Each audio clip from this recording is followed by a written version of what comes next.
Mark Twain is certainly one of those giants in the world of literature.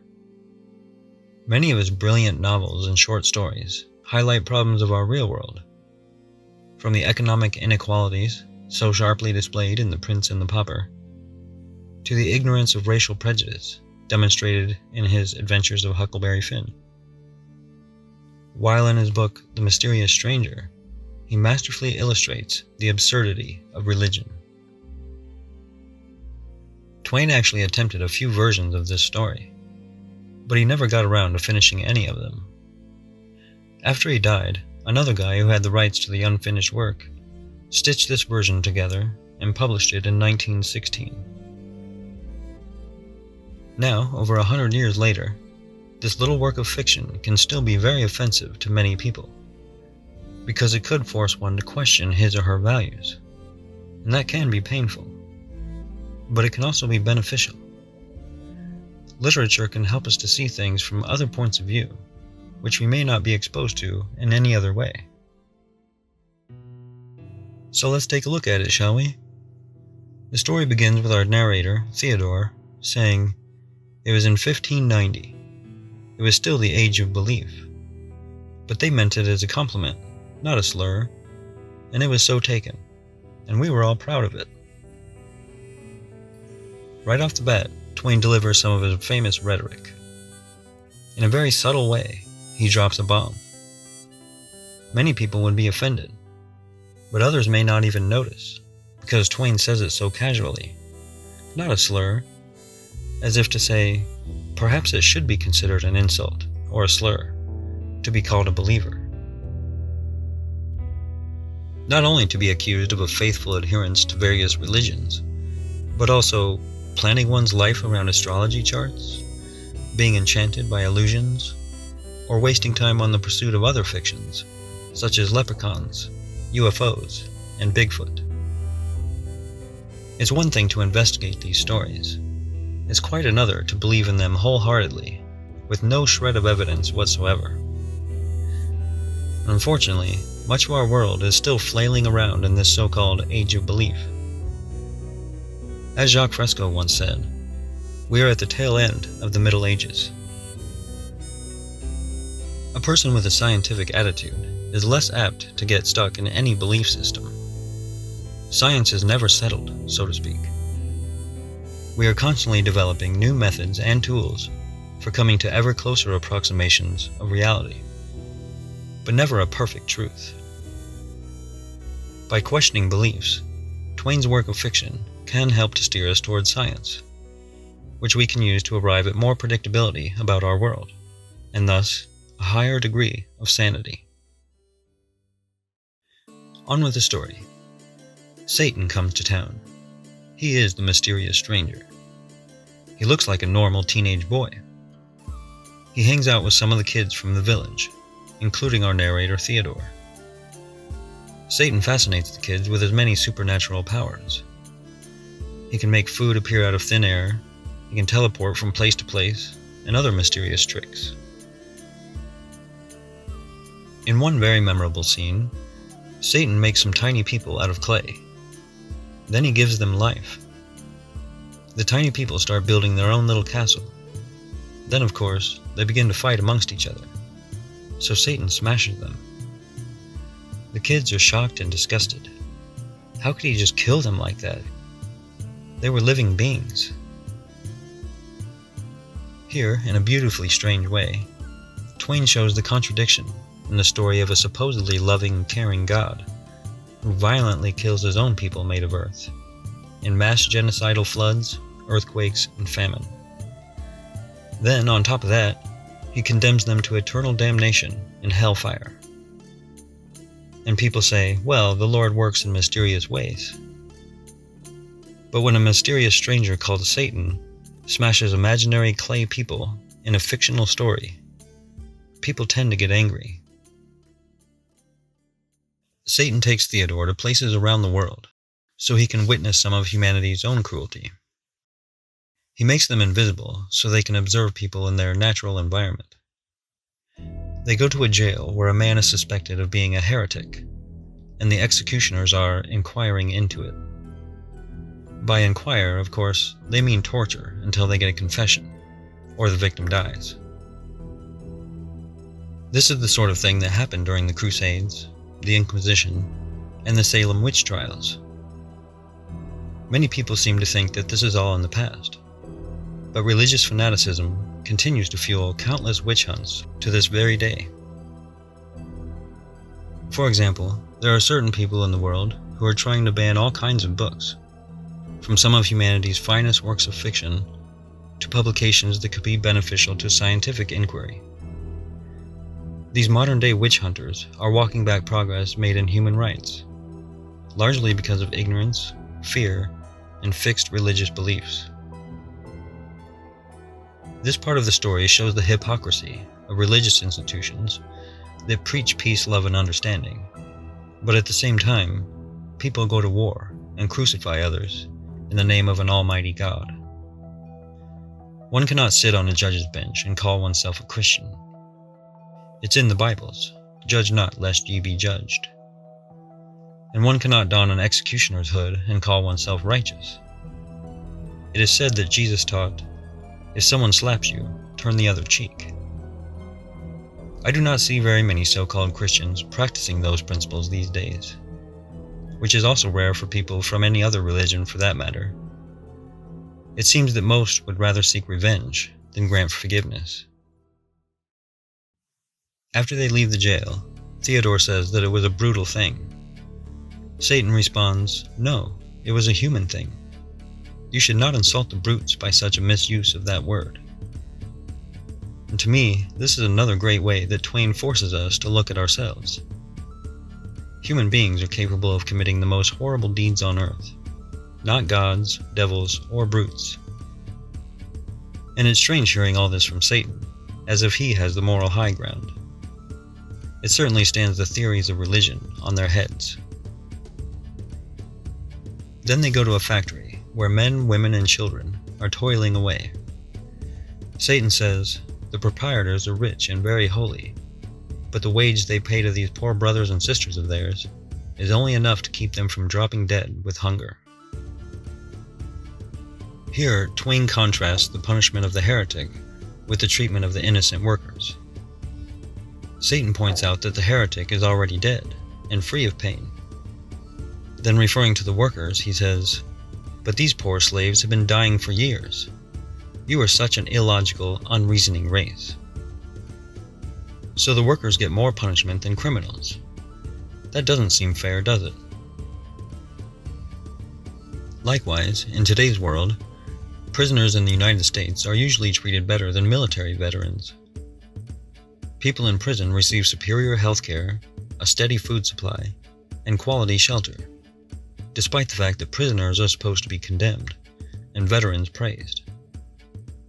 This is not logical or fair, but it fits the monetary system. Building prisons is profitable, while helping those in need is costly. It would actually be cheaper in terms of resources to give everyone quality food and shelter, rather than building war machines and prisons. And that may sound reasonable enough, but indeed, as Fresco said, humans cannot think or reason. We are pushed into our behavior by our environmental experience. For example, one cannot put a primitive tribesman in the cockpit of an airplane and expect him to use his reasoning powers to figure out how to fly on the first attempt. He would have to go through pilot training like anyone else.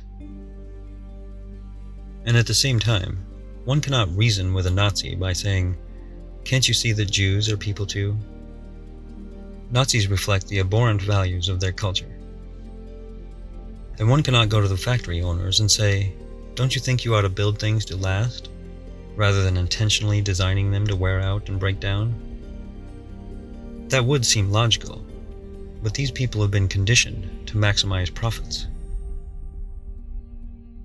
Twain shows a lot of the ugliness of our world. People often blame gods or devils, but it is the cultural environment in general, and the unique circumstances of the individual, that are, to a large degree, responsible for detrimental behavior. As long as we continue to blame fictional demons or Freudian egos for violence and hatred, we prevent ourselves from making any real progress in the science of human behavior. Change the environment first, then people will change. Satan makes an astute observation about human behavior when he says, "Every man is a suffering machine and a happiness machine combined." The two functions work together harmoniously, with a fine and delicate precision, on the give-and-take principle. In other words, the mechanisms of human behavior largely operate on a combination of rewards and punishment. Theodore asks, "Does God order the career?" To which Satan replies, "No, the man's circumstances and environment order it." Here, Twain gives a vague but poetic description of operant conditioning, decades before B.F. Skinner coined the term. As Skinner pointed out, an important group of variables which modify behavior have to do with the consequences of action. Rewards and punishments are variables of this sort, though rather inadequately identified by those terms. Twain did not have the same terms, but apparently he understood this to some extent, way back in the 19th century, which would make him sort of an early behaviorist. It's fairly obvious from his writings that Twain had a vast amount of knowledge about human behavior. And of course, this must have a lot to do with how his books are so entertaining and enduring. A Connecticut Yankee in King Arthur's Court is another book by Twain, which shows that we are products of our environment. If we could go back in time, we would have the potential to seem like wizards or geniuses as compared to the ancient people. Not necessarily because they were any more primitive, biologically speaking, but because we have been exposed to a more advanced cultural environment. Today, many small children know more about medical science than the most experienced doctors of the old days. Well, at least some modern kids know that using leeches for bloodletting is an outdated practice. If the Connecticut Yankee had been born and raised in the 6th century, he would have been just as dumb as anyone else from those times. But having been exposed to the Industrial Revolution of the 19th century, and knowing some things about mechanical engineering and explosives, etc., the Yankee is able to make the people of King Arthur's court believe that he has superpowers. Our culture has more to do with shaping how we behave than most people realize, or care to admit. And reading books like Connecticut Yankee can force us to consider this fact. Human beings can be conditioned to just about anything. We can be conditioned to love our ignorance and violence. The football player or the gang member get along just fine without reading books. They might even ridicule or assault those who do read. They make a living by harming others, and the money and praise are rewards that strengthen that behavior. They have been conditioned to their ignorance and violence. However, if circumstances were different, those same people could have been conditioned to seek knowledge and peace. If the football player had grown up in a slightly different neighborhood, perhaps he would have studied medicine or engineering. And if another family had adopted the gang member, who knows? He may have become a Peace Corps volunteer. How is our society reinforced by ignorance and violence? They say ignorance is bliss. If you are not aware of climate change, you might just stick your arm out the car window and enjoy the warm weather. And unfortunately, many people are reinforced by violence. Crime does pay. Stealing from neighbors can be a lot less work than having a 9-to-5 job. Polluting rivers and the atmosphere is cheaper than proper waste disposal. Going to war in the name of a god might promote a false sense of security. But in the long run, of course, these things are detrimental to all of us. Later, while Satan contemplates humanity's ignorance and violence, he asks, will a day come when the race will detect the funniness of these juvenilities and laugh at them, and by laughing at them, destroy them? For your race, in its poverty, has unquestionably one really effective weapon: laughter. Twain ridicules and really shows contempt for the detrimental effects of money, politics, religion, and war in so many of his books. By showing these juvenilities and laughing at them, it can inspire us to change them. For example, a celebrity laughs and says, "That outfit is so last season," and a new trend is adopted. People laugh at a politician and reject his message. The more people laugh at the idea of burning fossil fuels, the more likely it becomes that we will seek alternatives. If you cannot solve a problem right now, don't cry about it. Try laughing instead, because it is easier to change laughter into an action pattern for creating solutions. And I admire Twain's choice of words there, "in its poverty," referring to our material poverty, of course, but it also makes me think about humanity's intellectual poverty. Because in the future, if we are more sane, we might bypass the laughing or crying about problems and go straight to the scientific method for solutions. However, in this unsane, pre-scientific world, laughter can still be an excellent medicine. Toward the end of the story, Satan comes to bid farewell. Theodore asks if they will ever see each other again, and Satan says no, and adds, "I am but a dream, your dream, creature of your imagination. Dream other dreams, and better." The story is a dream, a figment of Mark Twain's imagination, and by extension, a figment of the reader's imagination. I appreciate how that line deflates the fantasy of the mysterious stranger and brings the reader back down to earth, so to speak. It is astonishing how many people will believe in fairies, witches, ghosts, and demons simply because they hear the stories or read them in books. Let us celebrate disillusionment. Twain wrote many other stories that ridicule, mock, and expose the fraud that is religion. Captain Stormfield's Visit to Heaven is a hilarious little adventure story about a guy who dies and goes to heaven. But as it turns out, the place is not quite what he expected. I also enjoyed The Diaries of Adam and Eve. I like the way that Twain's Eve seems to be more intelligent than Adam, contrary to how most Bibles portray women. For example, in this story, Eve is the one who names the plants and animals, not Adam. Both of these stories are light-hearted and funny, even whimsical, in their mockery of the biblical versions. Letters from the Earth is the other one of 2 books by Twain that are on the Venus Project's recommended reading list. In this one, Satan visits Earth, and he finds the people here appalling. So he writes letters to his fellow angels, Michael and Gabriel, describing many detrimental aspects of human cultures. Twain writes with a darker sort of humor here, making fun of the sad but true, criticizing the dysfunctionality of money, politics, religion, and people's credulous belief in these falsehoods. It is perhaps a bit ironic that certain works of fiction can help us to set aside metaphysical beliefs and move on to more functional visions for the future.